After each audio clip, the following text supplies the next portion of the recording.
Miguel de Cervantes est né le 29 septembre 1547 dans un petit village d'Espagne appelé Alcalá de Henares.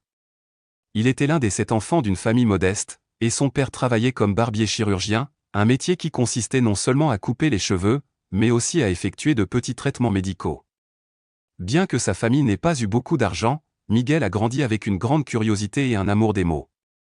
Il ne pouvait pas aller régulièrement à l'école, mais cela ne l'a pas empêché d'apprendre à lire et de rêver d'histoire. En grandissant, Miguel a cherché des aventures loin de chez lui. Il a rejoint les soldats espagnols et a participé à d'importantes batailles, comme la bataille de Lépante en 1571. Ce fut l'une des batailles navales les plus célèbres de l'histoire, où Miguel a combattu avec bravoure contre les Ottomans. Pendant la bataille, il a été grièvement blessé au bras gauche, perdant définitivement l'usage de cette main. Mais il considérait cette blessure comme une marque d'honneur, disant qu'elle résultait de son service pour son pays. À son retour en Espagne, sa vie a pris un tournant inattendu. Lors d'un voyage en bateau, il a été capturé par des pirates et emmené à Alger, en Afrique du Nord.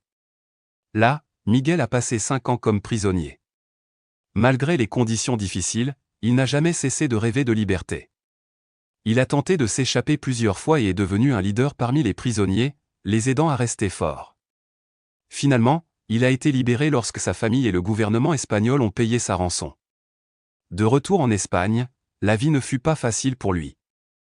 Il a travaillé dans divers métiers, comme collecteur d'impôts, mais il n'a jamais cessé d'écrire. En 1585, il a publié son premier roman, La Galatea, une œuvre qui parlait d'amour et de la vie pastorale.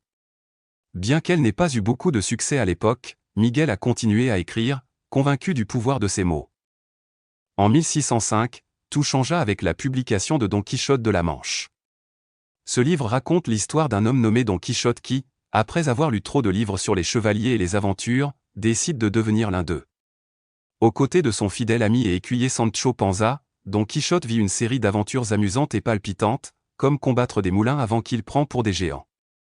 L'œuvre ne se contenta pas de faire rire, mais poussa également les gens à réfléchir sur les rêves, l'imagination et l'importance de croire en soi. Le succès de Don Quichotte fut tel qu'en 1615, Cervantes publia une seconde partie de l'histoire. Ensemble, ces 2 parties sont considérées comme l'une des œuvres les plus importantes de la littérature mondiale. Mais Cervantes ne s'est pas limité à Don Quichotte. Parmi ses autres œuvres figurent les Nouvelles exemplaires, une collection d'histoires courtes riches en leçons et en aventures.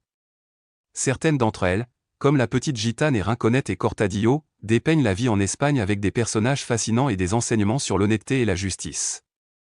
Un autre de ses livres marquants fut Les Travaux de Percinet et Sigismonde, publié peu après sa mort. Ce roman d'aventure montre comment Miguel continua d'explorer des thèmes tels que l'amour, la foi et l'humanité jusqu'à la fin de sa vie. Miguel de Cervantes mourut le 22 avril 1616, laissant un héritage qui a traversé les siècles. Malgré les défis qu'il a affrontés, comme la pauvreté, les blessures et la captivité, il n'a jamais cessé de rêver et de créer. Aujourd'hui, ses œuvres sont lues dans le monde entier et continuent d'inspirer des personnes de tous âges. La vie de Cervantes nous enseigne qu'en dépit des épreuves, avec passion et persévérance, on peut accomplir de grandes choses.